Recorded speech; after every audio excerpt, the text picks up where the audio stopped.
Blog Talk Radio.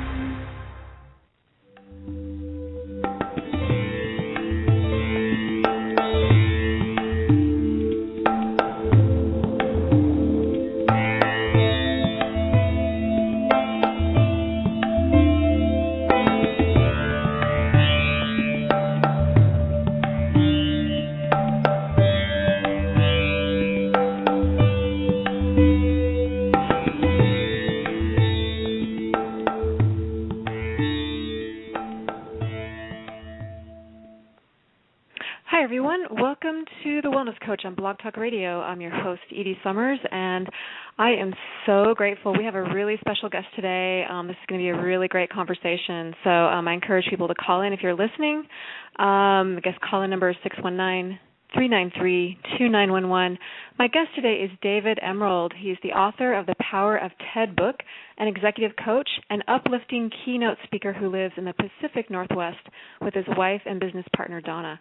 Diabetes is a worldwide epidemic now that touches a wide range of people and health issues. While an unexpected diagnosis and ongoing care can be overwhelming, TED for Diabetes, David's newest book, presents a unique and practical way to approach diabetes or any health challenge. Following the success of the Power of TED, the new TED for Diabetes is a story of successful behavior change and how to make the shift from a negative reaction to diabetes as an enemy to a positive and empowering way to relate to the disease. No matter what your relationship is to diabetes, we invite you to read TED for Diabetes and share our enthusiasm for these unique and effective behavior techniques. A master facilitator and speaker, what sets David apart is his authentic style of presenting. David is conversational, entertaining, and approachable as he shares his simple yet profound philosophies. His inspirational and practical material enlightens and encourages participants to reach new levels of collaboration through empowering relationships. At the end of the day, participants walk away feeling inspired and eager to take action. So I'm going to welcome David to the line. David, are you there? I am, Edie. Thank you. Hi, welcome. Thank you so much for being here today. My pleasure. Well, the conversation. Well, this is a really important conversation. And first of all, your latest book, TED for Diabetes, is available June 1st. Is that correct? Correct. It's available on our website now, and is available for pre-order on Amazon, and will be available. Will be officially released June 1st, and people can go into bookstores and order it June 1st as well. Oh, that's fabulous. And just so people know, your website is powerofted.com. Is that correct? Correct. Mm-hmm. Okay. And if they're specifically interested in diabetes, there is a segment. They either do /diabetes or they'll see on the website a section that they can click on for the diabetes information.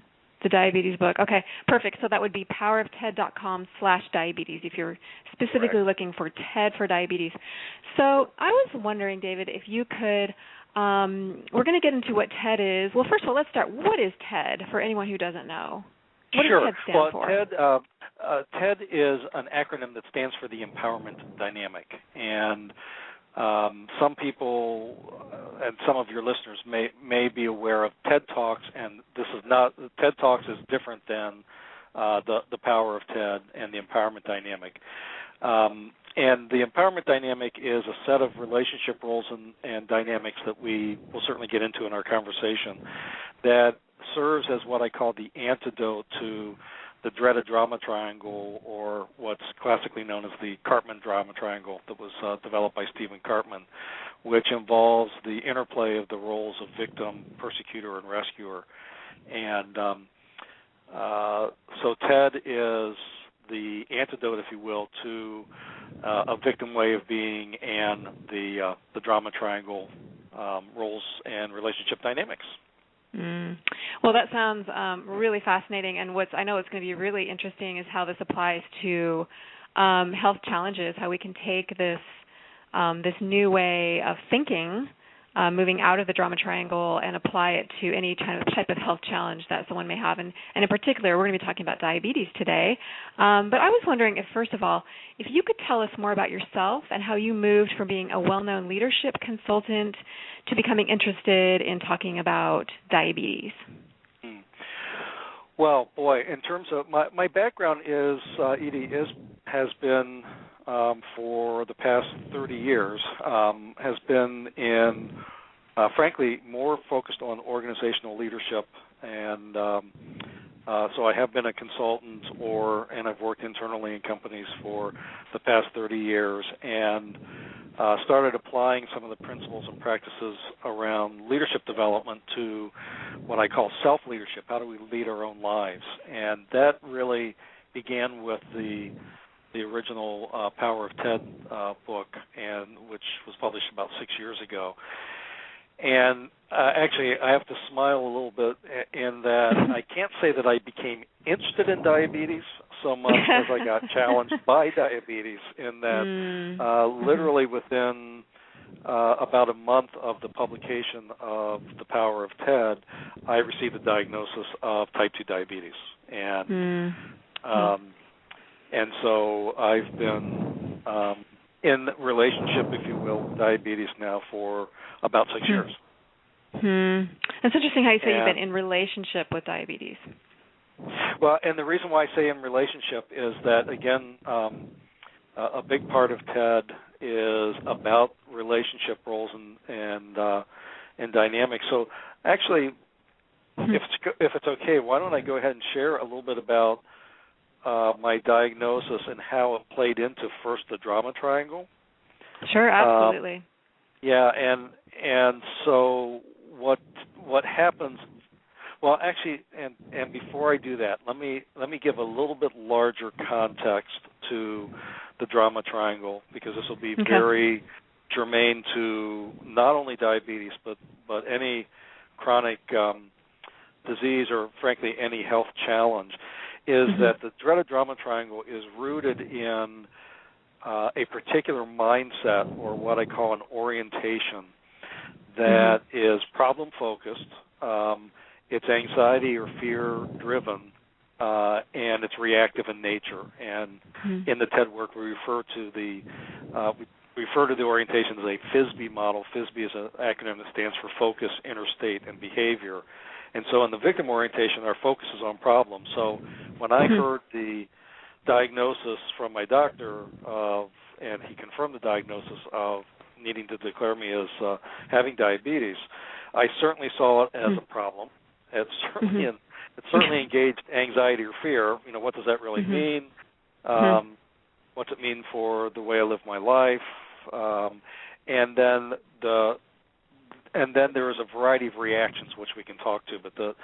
So what in that orientation or mindset, what comes into play then is this drama triangle, or again what I call the DDT or dreaded drama triangle, where the central role being that of victim. And I certainly felt victimized by my disease. And so the reality is I should have seen it coming for a variety of reasons. It was a surprise. I had not been previously diagnosed with prediabetes, but part of that is because the baseline, or for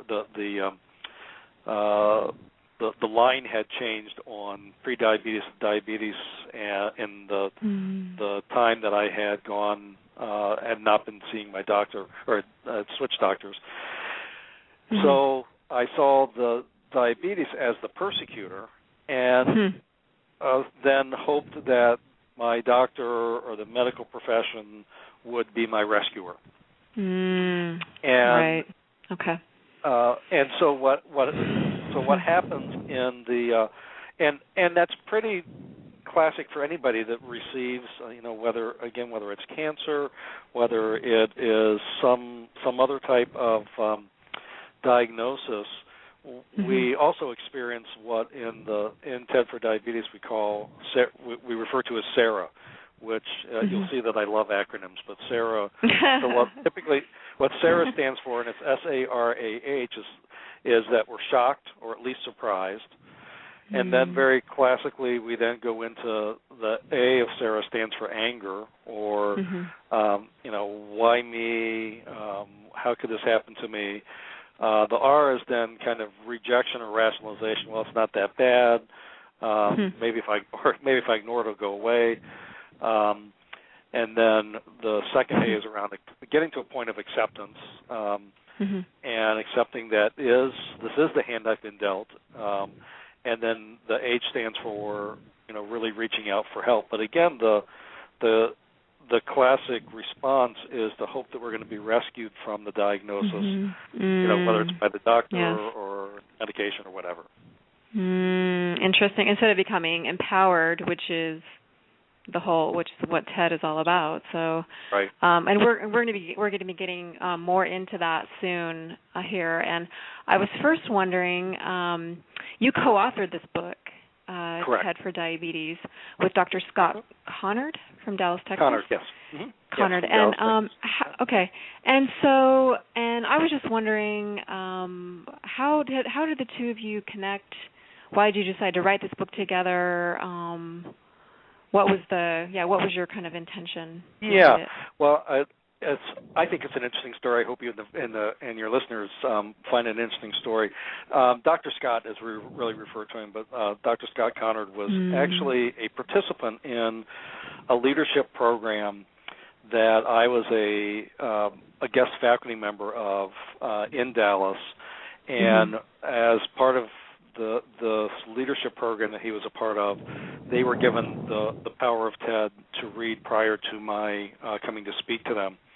And so he got very excited about the power of TED, and so excited a lot of his practice and work had been around metabolic syndrome, so diabetes, obesity, chronic heart disease, a lot of lifestyle diseases, and he actually started incorporating the frameworks of TED into his practice and got very excited about it.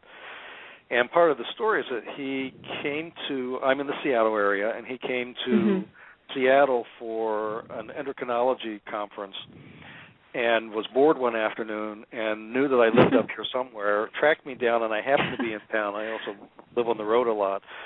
And I actually live on Bainbridge Island, so he took the ferry over to Bainbridge Island. We had lunch, and just 2 weeks before, I had received my diagnosis on the diabetes. So I shared that with him, and that began a conversation that over the course of the last 5 years, every time I would see him when I was in Dallas, I would see him from time to time. And he raised the idea of he was having such success applying the TED framework to his work with his patients and to the organization that he was a part of. He really encouraged me and really said, why don't we write a book about applying these frameworks to health empowerment and specifically to your relationship with diabetes. And for a variety of reasons, I kind of resisted that until a little bit over a year ago. I was in Dallas with Donna, and we had breakfast with him, and he raised it once again, and I said, I think I'm ready. I think I'm ready. And sometimes it's about timing, isn't it? Yeah, it is all about timing. And go ahead. Yeah. Oh, no, go ahead. Well, I was going to say, and so as we started writing the book, I kind of had to confront myself because I realized that I felt out of integrity in writing the book initially because of the way I had for the previous 5 years related to my diabetes. Now, the good news is that I managed my diabetes well.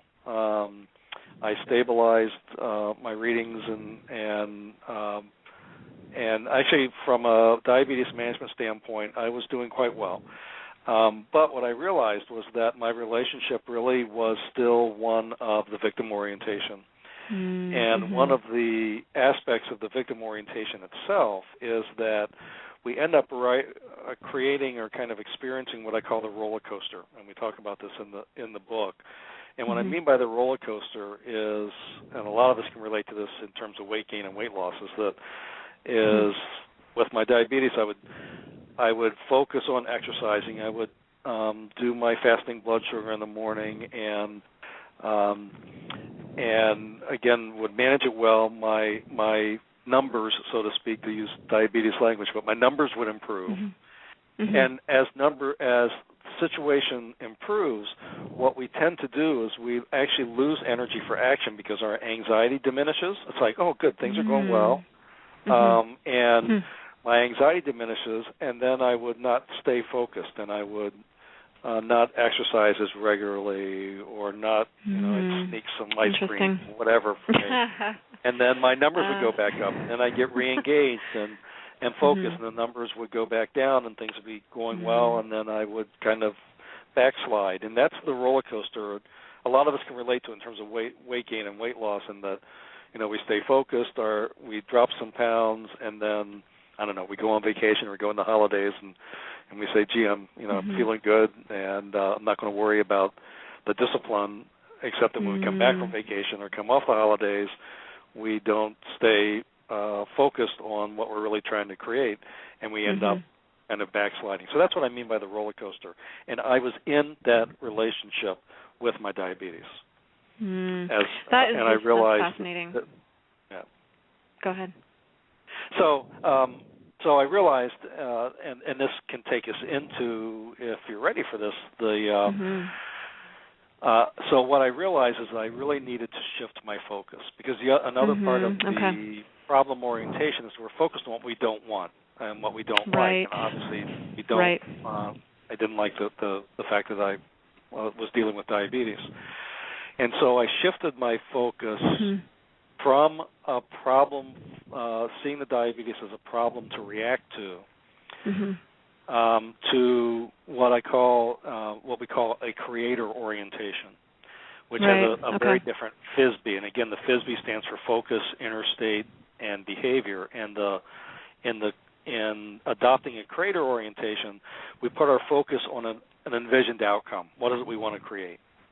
And if we care about that, with that focus, what it engages as an inner state is our passion or our desire for that outcome, which then gives us the energy to take action. And the action we take is a series of what I call baby steps, that I start taking baby steps that get me closer to and clearer about that vision or outcome. And so what I consciously did was I said, I really, rather than reacting to, seeing the diabetes as a problem to react to, what is it I really want to create?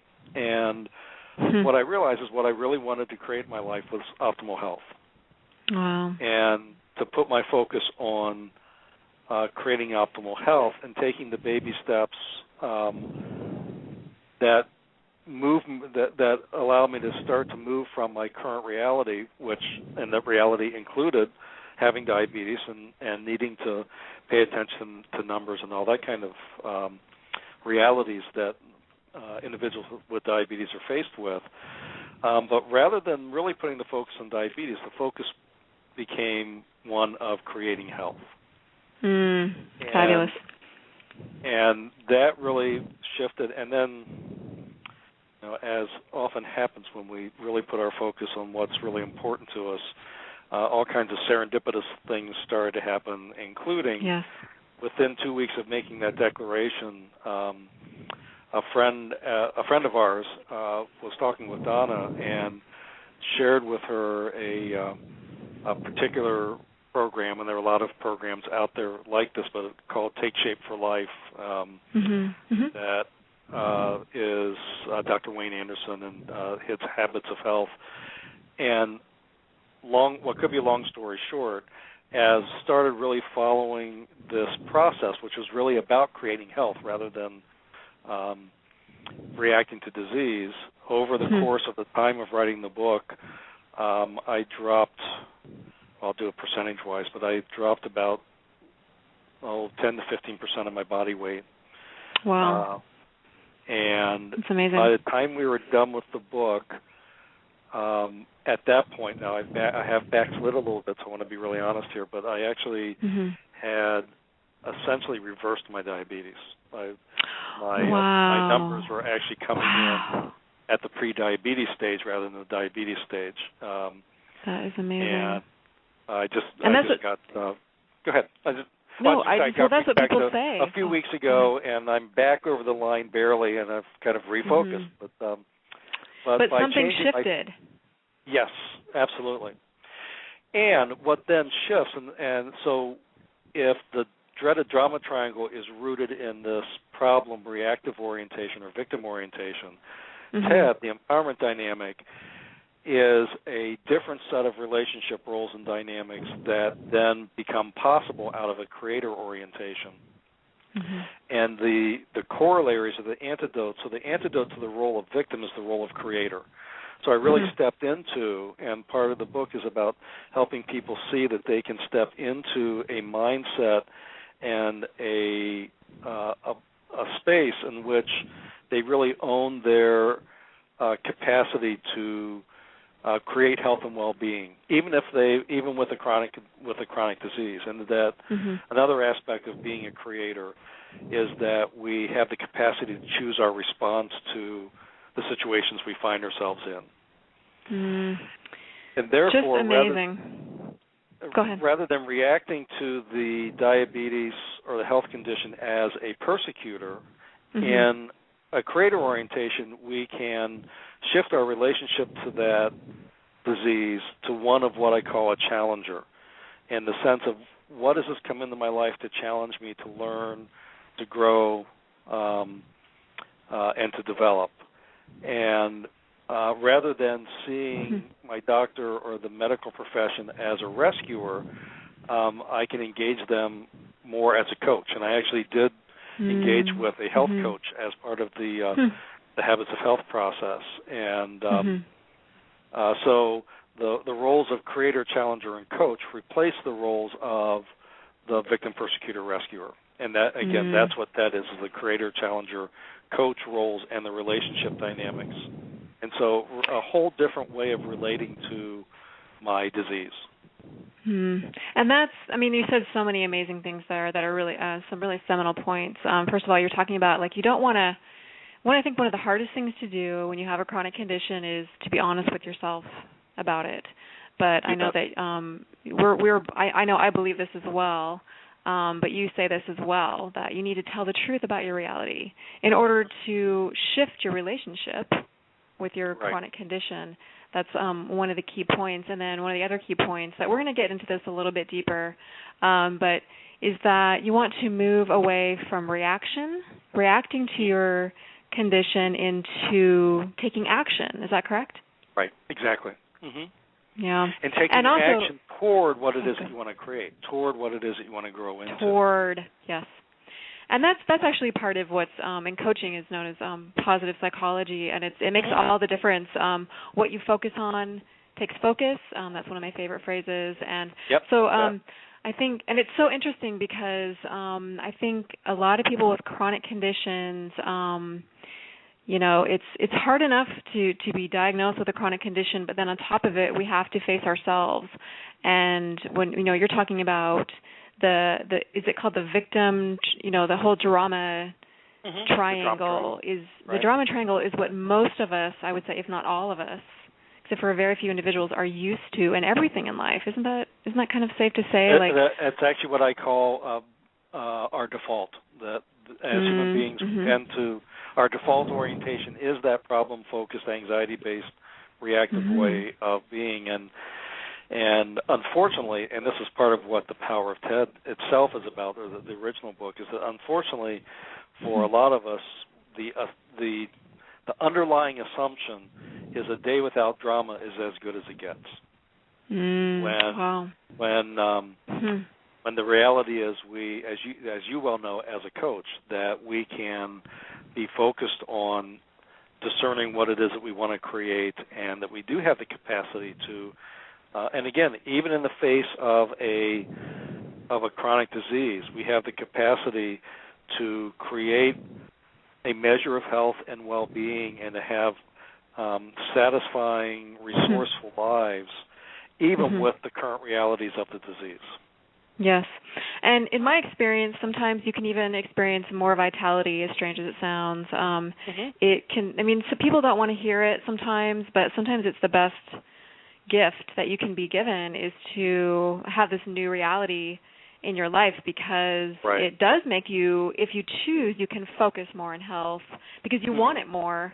That was certainly my experience. I wanted to be healthy, and so we're gonna take a really short break, and then I would like to get a little bit deeper into the difference between victim mindset and what's known as the empowerment dynamic. So we're going to be right back. You're listening to The Wellness Coach on Blog Talk Radio.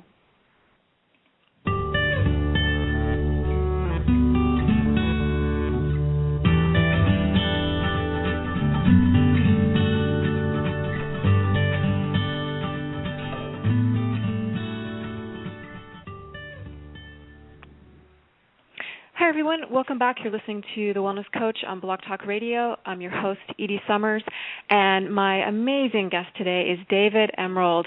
He's the author of The Power of TED book. He's an executive coach, an uplifting keynote speaker who lives in the Pacific Northwest with his wife and business partner, Donna. His new book, The TED for Diabetes, is available starting June 1st. And diabetes is now a worldwide epidemic that touches a wide range of people and health issues. While an unexpected diagnosis and ongoing care can be overwhelming, TED for Diabetes presents a unique and practical way to approach diabetes or any health challenge for that matter. Following the success of The Power of TED, the new TED for Diabetes is a story of successful behavior change and how to make a shift from a negative reaction to diabetes as an enemy or as one being a victim to one's chronic condition to a positive and empowering way to relate to the disease. No matter what your relationship is to diabetes, we invite you to read TED for Diabetes and share our enthusiasm for these unique and effective behavior techniques. A master facilitator and speaker, what sets David apart is his authentic style of presenting.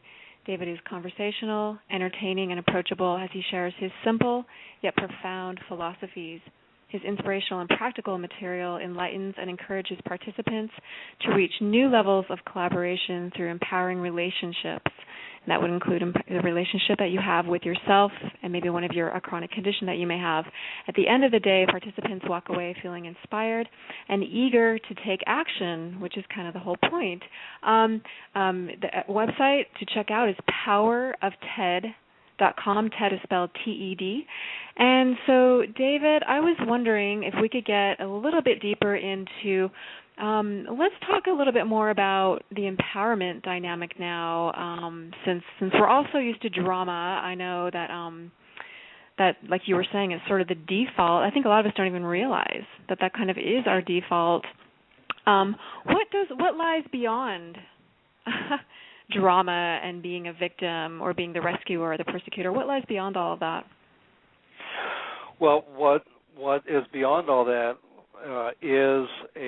begins with a different mindset, as we talked about earlier, of a creator mindset in which we focus on outcomes we want to create in our lives and how we choose to respond to the situations we find ourselves in, including chronic illnesses, and that by focusing on what we want to create in our lives, we really engage that deeper passion for living and that deeper passion for being at choice. I mean, I was once asked by an interviewer, asked me to kind of cut to the quick and say, what is really the essence of the TED framework and the TED work? And it's about choosing choice. It's about realizing that, and it's really the realization that as human beings, we are always at choice. We can choose not to choose, but that's a choice. We can choose to react, but that's a choice. And so a lot of this is about helping equip people with ways in which they can both own their capacity and expand their capacity to be a choice and to choose their response to situations. Okay. And I'm just going to play devil's advocate here just for a second, just because a lot of people are so kind of almost addicted to drama, I would say. Isn't drama good sometimes? Doesn't drama get us moving into action? Well, it gets us into reaction. So my answer is going to be is kind of a yes and no. Yes, drama can be useful in the drama of having a doctor give me the diagnosis, tell me that I have diabetes was an experience of drama in its own way. Not that he was overly dramatic about it, but there was certainly the drama, and so it kind of shook me awake. But if all I do is react, and by the way, there's three kind of classic reactions that we have when we're in that default drama is that we either the classics are fight, flight, or freeze. So either aggress against it. I'll say that originally, kind of once I got over the original shock, my initial reaction was I'm going to fight this, I'm going to beat this, I'm going to and then the second form of reaction is flight. How do I get rid of this? How do I get away from it? And then the third is freeze, and the freezing is that when we freeze, we typically are in some form of denying, minimizing, or rationalizing the disease diagnosis or the realities that we're facing. In the empowerment dynamic, we face those realities squarely. And actually with that, I want to go back to and build on a point that we made in the first segment, which is that I can now say unequivocally that I see the diagnosis that I received as a gift because it was a dramatic moment that shook me awake eventually to my own lifestyle and my own complicity in contributing to the disease. Now, I also want to, even though I'm not a medical or scientific expert by any stretch, I also know that there are genetic factors, and so it's not, for many people, the diagnosis of diabetes is not as simple as, gee, I just made some poor lifestyle choices. Right. For me, quite honestly, it was primarily that. And so I don't want to minimize the other aspects of diabetes but diabetes for a lot of the population is in fact a lifestyle disease, whether it's the food we eat, the sedentary lifestyles, et cetera. And that certainly was my case. And in fact, in the book, which the book itself, by the way, the subtitle of the book is a health empowerment story. So it's written as a story, as a fable, if you will. It follows a guy named Joe who receives his diagnosis, and at one point he's attending a diabetes education class in which these frameworks are taught, and a guest who had gone through this program before, while Joe was still very much in that victim orientation, actually shared with the class how, I think it was a she in the story, she said, I actually see my diabetes as a gift. And, of course, his reaction, because he was still in the drama and still in the victim orientation, was, oh, sure, how in the world can you look on diabetes or a diagnosis like this as a gift? And, people have really strong reactions to that sometimes, for sure. And so, and it's not a gift that anyone goes looking for, or that it's not in a sense a welcome gift. And it can be a gift because so now to really answer your question, yes, drama can help shake us awake, but if we just stay in the reactive way of being in relationship to it, then we're going to fight, flight, or freeze. Whereas if we really take an empowered stand in relationship to the diagnosis and to the disease, we may have a narrow range of choices, but we still have choices about how we are going to create, again, whatever the realm of health and well-being can be given that situation. And it's really interesting because something I've learned, I don't know if it sounds like this is kind of what you've gone through too, is that health isn't necessarily physical health sometimes, even though we can definitely make a lot of improvements, but it's more of like a mindset. Have you noticed that? Like it's spiritual, it's a mindset more than anything else. It's how we approach life. It's a mindset, it is. And so absolutely 100%, 110% agree with you. And one of the other things, and I have to actually credit Dr. Wayne Anderson for this insight on my part, but, in our culture, we tend to think that health is the absence of illness. Mm-hmm. And yes. it's not. Health is much more complex or much broader in the ways that you were just defining it. I mean, it's about spiritual, mental, as well as physical health, and it goes way beyond just the absence of illness. Yes, and part of it, I would dare to say, would be in being empowered, and so that was I'm interesting. So, what does empowerment look like? What does it feel like? I know we were talking about, you meant there's like the TED roles. How can someone help create a more positive relationship with diabetes, type 1, type 2, or any other type of chronic condition? Well, first is to see reality for what it is. So again, it is this notion of telling the truth about current reality, and then really learning about the condition and what the range of choices are, and to really own one's own agency, if you will, one's own ability to choose how to move forward and what forward looks like. And one of the things that in our classes and in the TED work is that so some people don't like hearing is that when we ask the question, and this as a coach, that when you ask the question, what is it you really want? First of all, that's many times much more challenging to answer than one might think, and that this is what people don't sometimes like in the class, is that we say that the answer to the question, what do you want, cannot be just to make the problem go away. So let me give you an example in the realm of health. Is that so again, I'll go to weight loss because it's obesity and weight issues is also one that many people can relate to. Is that it still would be to me it's problem oriented to say I need to lose 25 pounds. Yes, that is problem oriented. It's still it's defining it's saying what I want, but it's defining it as a problem that I want to get rid of these 25 pounds. Right. Okay. Which means you're fighting it, right? Exactly. Right. That means you're fighting it. Well, and then also what you are inherently setting yourself up for is riding that roller coaster. So maybe you are successful. So we'll stay with this for a minute. Maybe you are successful in dropping the 25 pounds, and individual as well as history, and there's all kinds of studies about people then putting the pounds back on. So once I've dropped the 25 pounds, my anxiety diminishes. I go back to bad habits, and then the next thing I know, those pounds have crept back on.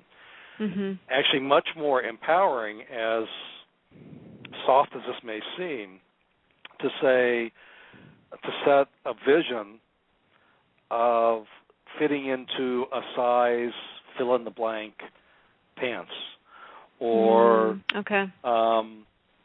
to really envision looking at myself in the mirror and really feeling good about my body image. And not that it's about the image, but it's about really envisioning what it is that I want to create. See, in my experience, what I would say is that my experience over the past 18 months, as this book has been unfolding, and as I shifted from reacting to diabetes as a problem to creating health, is actually the issue of my diabetes kind of took care of itself, because I was focused on creating health and well-being in my life, and that's really where my focus and my energy went, was toward what I want to create rather than what I wanted to get away from. Wow. And that's a huge shift, and I think this is, again, this is such a new concept for people, but it's incredibly empowering, and I think this is a great reason to check out your book for these. And like you were saying, you wrote your book as a story, right, as opposed to, now why did you choose to write it as a story as opposed to, say, nonfiction? It's a nonfiction book. Mm-hmm. First of all, a lot of people really enjoy stories and fables, and I didn't want, and the book is not, the book parallels my experience, but it's not about my experience. It's kind of the kind of experience that a lot of people go through, especially the first part of the book when Joe is dealing with his diabetes and its impact on his family, and how his wife is basically supportive, but she gets frustrated, etc. And then, so we wrote it as a story because, first of all, the first book is also a fable or a story, and that it kind of, people can relate to some of the characters, whether it's a spouse or a loved one, or just a dear friend who is wanting to be of support to someone who is diagnosed with diabetes, so they can either relate to Lois, who is his wife, or some of the other characters in the book. And actually, what I would tell you is that all the feedback that we've received is this book is unusual in the diabetes field, and frankly in the chronic health field, in that it's got some basic information about diabetes, but it's not a book about the science of diabetes or really being a medical book. It's about the human experience with the disease. And what's important about that is that there's been very little, if anything, nothing that actually there's been a couple of exceptions, a couple things we found, but most of the literature around diabetes is either about the disease itself and the kind of the medical aspects, or there are a bunch of, and I'm not at all disparaging of them, but then there's cookbooks. It's like, so now you have diabetes, so how do you plan your meals, etc. What there isn't a lot about is the psycho-spiritual relationship with the disease, and that's really what the story is about, is going through the psycho-spiritual considerations and transformation that Joe goes through in relationship to his disease. And that's huge. It is. It's the human experience. Yeah. The human experience that, and also, I mean, we were talking about, and again, we don't want to belittle or diminish people that have a purely genetic disease, but that's really only about 2 to 5% of the population. It's very, very small. The rest are influenced by environmental factors, which include lifestyle. So we're talking about lifestyle diseases here, is what you mentioned before, and this is a huge, huge, huge component. And this is why we need to get more into. I love the fact that you wrote it as a story, because the psycho-spiritual component, the human component, we need to make the connection between. I think one thing I've noticed is that I think most of us are disconnected from our bodies in one way or another. But actually, having a chronic condition, in my experience, this is one of the gifts, is because it forces you, if you want to feel better, at least, to get back in your body. So, absolutely. But at the same time. The whole, in the circles that I run in, we talk about health being, and you and I were saying this as well. It's not just physical. It's mental. It's emotional. It's spiritual. And when you start tying those all together and making that connection, I'm wondering, when you talked about, you've essentially reversed your diabetes, right? Or you're on the borderline, but you're definitely better than you were, because you've shifted your mindset. I'm wondering what are some of the biggest things that you did, whether they're physical or mental or emotional. I mean, we've kind of already talked about this at the same time. It's great to go a little bit deeper, and because this is what people want to know. They want to know, what do I do? Sure. Well, I'll give you especially one specific that again, I want to give credit where credit's due. I really learned this through the Dr. Wayne Anderson's Habits of Health system. But one of the things I learned is more about the blood sugar and insulin, relationship. And so very specifically, what I've done is gone from the traditional at least in our country, the traditional 3 meals a day, to eating and having a good balance of, frankly, protein and carbs, but eating a little bit like every 3 hours, so that without going, because again, I'm not a scientist, but not trying to explain something I can't fully explain, but that what happens is that with the traditional 3 meals a day, we actually set our bodies up for real spikes in both insulin and blood sugar, and the 3 meals a day doesn't even it out, because there always is the fluctuation, but you do more even out the spikes, and so the body learns that it's going to, because a lot of what happens also with the 3 meals a day kind of tradition is the body. One of the things I learned, Edie, is that actually before I made this shift, I was exercising more than I'd ever exercised, and I wasn't losing any weight. And I was going, I don't understand this. I thought it was about burning, if you burn more calories. Well, because I wasn't, and you probably know this better than I, but that what I came to learn as I paid attention to current reality and learned more about how the body works is that I was actually throwing my body into a defense mechanism where the metabolism would slow down because I wouldn't have a little something to eat to nourish the body after exercise, and so the body was responding by saying, I'm being starved, so I've got to shut down. Yeah, losing weight is about metabolism. It's not about burning calories. A lot of people don't know that. Right. And you don't want to. And you don't want to, and I talk about drama, you don't want to put your body into a dramatic situation where it's starved either. It's definitely a different mindset. Because then it reacts? Because then the body reacts. I mean, the body reacts to protect itself. I mean, our bodies are just amazing in the internal mechanism.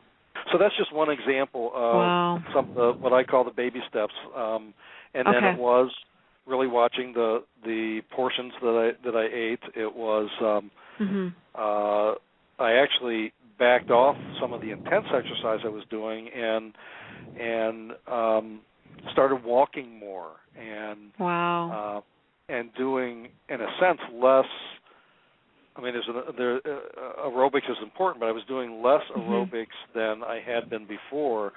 But it's kind of like taking it, how do I say this, kind of taking it an easier approach or a less stressful approach, but keeping focused, taking those baby steps every day. Wow.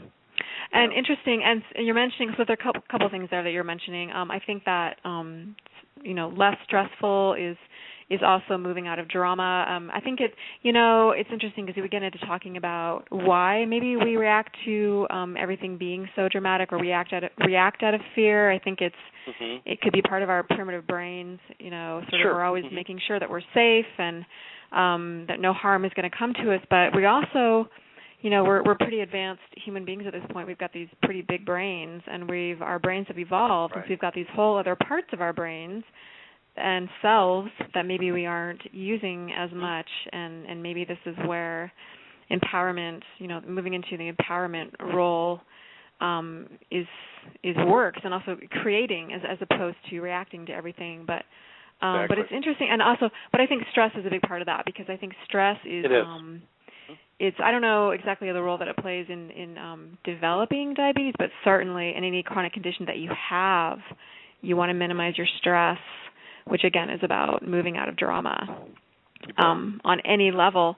But you were so we were talking about, you were mentioning baby steps. We were talking about, I really love how specific you got about what worked for you, and I think this is where a lot of people do feel stuck or lost, or especially if they're dealing with a chronic condition, because they wonder, well, what can I do specifically, and it can feel overwhelming. But you're talking about baby steps are a key in your model, and so why are they so important for success? Well, and one of the things I'd say, Edie, is that Dr. Scott Conard, when we were laying out the book, to him, this idea of baby steps is perhaps the most important of all the concepts, because he said the way that we create health and the way that we, in this case, manage diabetes and create health is through the baby steps. Okay. Because this idea of baby steps is a little bit different than kind of, especially in my business background, kind of traditional planning. Because what can happen is we develop these big plans, and all these steps are going to take from A to Z, and we can get overwhelmed by it. But what I mean by baby steps is, have I developed a habit for, am I going for a walk today? And where am I going to walk? Okay. And how long am I going to, and have I really set that time aside? Or specific. I agree to meet somebody for lunch. What are going to be the kinds of choices I'm going to make in terms of the food I'm going to eat? And am I am I balancing carbs and protein? And so it's the everyday. Again, this idea of being a choice, and not that it's not a place for planning. There is, and the way that we actually create health is by all of, in a sense, the micro choices we make along the way. Absolutely, it's so true, and I think this is what is empowering too, and this is where I think, because it is such a new concept, and people do tend to again talk about drama. We do tend to bite off more than we can chew, and say, I'm going to do this all at once. I'm going to, like you said, I'm going to lose 20 pounds, and we're kind of focusing on, you want to set yourself up for success, and so that's why small steps are so important, because it's going to be more manageable, and you're going to see results quicker. But isn't it? Oh, go ahead. Well, I want to say yes, and this idea of baby steps, what we say is that every time you take a baby step, one of three things is going to happen. And most of the time it's going to be, hopefully, it's going to be forward progress, and it's so it's the baby step that's toward what it is you want to create. Every so often we take baby steps that are steps back, and if it's a baby step, that's like okay, so it's a slip up, not a give up. It's and what can I learn from that step back?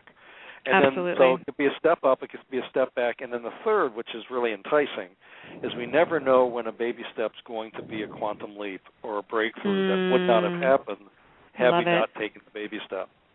Oh my gosh, that is brilliant. Absolutely. And that's what's exciting, isn't it? Isn't that what's exciting, it is exciting about? It is exciting. Yeah, like I don't think people realize that. Like once you start moving out of the drama triangle and into being empowered, and start making choices, and in even small choices, they do start to add up, and all of a sudden things do start happening. You're talking about serendipity earlier, and things start to that quantum leap that is the result of taking those small steps, and it becomes its own form of empowerment, and it becomes exciting. And it's not, I wouldn't say it's dramatic, but there are some highs. There are some definite. Oh yeah, it's a different energy rather than it being anxiety-based energy. It's more passion-based energy. Well said. And I just think it's so great to hear all of this, especially when we're talking about lifestyle illnesses and just empowering people that have for whatever reason either drawn a certain hand or whatever it may, some choices, whatever it is, or a combination of thereabove. There's so much that you can do right where you are, and like you said, just be honest with yourself and look for new ways. This is obviously one of them. Is look for new ways to move from here forward. Right. And lean positively into the future. Yes, and so I want to so let's give people. I want to make sure people know how to contact you, and also I just want to make sure. So we're explaining your book, TED for Diabetes, is. Do you want to go over again? It's coming out officially on Friday, but you said is it already available on your website? It's already in hand, but it's already in hand. Be officially released to bookstores, and I wish I could say that people could, because it is a self-published book. I wish I could say that people could walk into a bookstore, but I wouldn't expect it to, at least yet, to be on bookshelves. But it is available. It's in the distribution system, so people can walk into bookstores and order. Beginning June 1st, will be available on Amazon as of June 1st. It will be available in ebook form, I would say, within the next 30 days in all the ebook formats. And more information can be found on our website, which again is powerofted.com. And if listeners are specifically interested in the diabetes work, they can either click on diabetes, TED for Diabetes, or do /diabetes, and it will take them to the diabetes section of the website. And the book is available now on the website. Oh, perfect. And then also my contact information is there. Your contact information is there. I'm just going to read it here. Is it okay to read your phone number and? Sure. Is that okay, or do you want people to? That's fine. No, that's fine. Well, we have your first of all, you have your email is david@powerofted.com. Correct. And if someone wanted to schedule you, say for being a keynote speaker, or is that the best way? Do you want them to email you, or do you want your phone number? Best way is to email me, but I'm also comfortable with you putting the phone number out there as well. Okay. So phone number. The phone number is 206-780-0994. Again, that's 206-780-0994. And again, that's in the Seattle area. Oh, perfect. And so if people are interested in your other book too, The Power of TED, is that available everywhere or? Yes. And again, it can be ordered through any bookstore. It's available on Amazon and other online bookstores, and on the website. Oh, perfect. And so, David, we just have just a few minutes here left. I'm wondering if there's anything that you want to share with our listeners, maybe like a takeaway or just some of your favorite tips or just anything that's coming to mind right now. So I guess what comes to mind is a quote that I wish I could say is mine. It actually comes from a business executive, but I think it is very germane to health challenges, or to use TED language, health challengers. And the quote is, what determines our destiny is not the hand we're dealt, it's how we play the hand. And the way to play the hand is to see reality for what it is and to act accordingly. So it really is about focusing on what it is that no matter what the hand is that you've been dealt, you still have a range of choices that are within your purview to be a choice around. And I actually know of people who have faced and are facing, like Parkinson's, diseases or diagnoses for which there's not known cures, who are very empowered in the way that they have chosen to live life to its fullest, even given the hand they've been dealt. Yes, absolutely. Well, I love that quote, and I think there's something really powerful about acknowledging reality just as it is, because that's your launching pad, essentially, You bet. isn't it? And you really can't move forward unless you are where you are first. Yeah, unless you know where you are. And so first steps first, and then out of that, you'd be amazed at what can happen when you have that foundation. Even if your foundation is a chronic condition, which sounds strange to say, but it's actually, as we were talking about today, it could be very empowering. So, well, I can't thank you enough for being here, David. This has just been my pleasure. It's my pleasure too. Thank you so much, and I just think that I'm so grateful for all of your knowledge and wisdom and all the information that you've shared today. And I know this is really going to help a lot of people. So I encourage everyone to contact you and check out your website, powerofted.com, and of course your books. The first one is The Power of TED, TED, and the second one that's coming out June 1st on Friday is TED, TED for Diabetes. And again, the authors are David Emerald, and your co-author is Dr. Scott Conard. So, well, thank you so much, David, and I just appreciate your time, and I'm sure I'll talk to you at some point again or something. So thank you so much for being here. Thank you so much. Take care. Bye-bye. You too. Bye-bye. Bye-bye.